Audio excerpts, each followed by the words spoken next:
4 বছরের শিশু বুলবুল খুব অসুস্থ হলেও চিকিৎসা করতে তার পকেটে একটা কানাকড়িও ছিল না।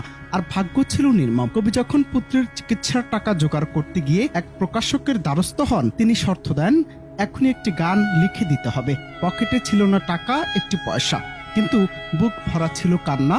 সেই অশ্রু ভেজা মুহূর্তে নজরুল বসে গিয়ে লেখেন এই অমর গানটি, যার প্রতিটি শব্দ, প্রতিটি ছন্দ যেন সন্তানের কষ্টে ছটফট করা এক বাবার আত্মার চিৎকার। সাহিত্যে নজরুল ছিলেন বিদ্রোহের প্রতীক, কিন্তু কৃতিত্বের পরীক্ষায় তাকেও কাঁদতে হয়েছিল নিঃশব্দে, নিঃসঙ্গভাবে। তার ছোট পুত্র বুলবুল যখন দুরারোগ্য বেদিতে ভুগছিল, তখন সারা রাত জেগে কবি শুধু তাকিয়ে থাকতেন সন্তানের মুখের দিকে। চিকিৎসা চলছে, কিন্তু আশার আলো ক্ষীণ। ঠিক তখনই জন্ম নেয় একটি গান, বাগিচায় বুলবুলি তুই, ফুল শাখাতে দিসনে আজিদল। কেউ কেউ আবার এটিকে গজল হিসেবে লেখার কথাও বলছেন, যদিও বর্তমানে গান হিসেবেই বর্তমান প্রজন্ম জানছে।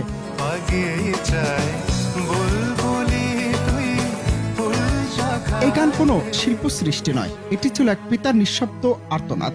নজরুল যেন বলতে চাচ্ছিলেন, ও বুলবুল, এখনই কেন চলে যেতে চাইছো? তোমার জীবনের ফুলগুলো তো এখনো ফোটেনি, তোমার ঘুমটাও তো এখনো ঠিকমতো ভাঙেনি। একটু আরাম করো, একটু রয়ে যাও। এই আহ্বান ছিল এক মর্মান্তিক মিনতি। পৃথিবীর সব বাবার সেই চিরন্তন চাওয়া, আমার সন্তান আমাকে ছেড়ে যেও না।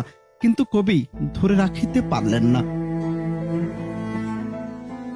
এই গান তাই শুধুই কোনো প্রেমের গজল নয়, এটি হলো একজন পিতার শেষ চিঠি, যেটি কখনো পৌঁছায় না ছেলের হাতে, কিন্তু বেঁচে থাকে কোটি মানুষের হৃদয়ে।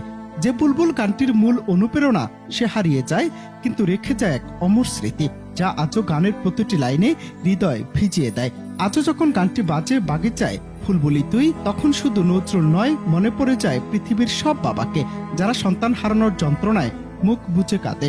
আর এই গানটি হয়ে ওঠে ভালোবাসার সবচেয়ে গভীর, নিঃশব্দ ও চিরন্তন ভাষা। যদিও আরেকটি সূত্রে বলা হয়েছে, 1926 সালে কাজী নজরুল ইসলাম কৃষ্ণনগরে সপরিবারে থাকতেন। তার দ্বিতীয় ছেলে অরিন্দম খালেদ বুলবুল অসুস্থ হলে ছেলের চিকিৎসার টাকা জোগাড় করতে রেলগাড়িতে করে কলকাতায় কল্লোল পত্রিকার কার্যালয়ে আসার পথে গাড়িতে পাওয়া একটি কাগজে ছাপা বিজ্ঞাপনের উল্টো পৃষ্ঠায় পেন্সিল দিয়ে গজলটি লিখেছিলেন।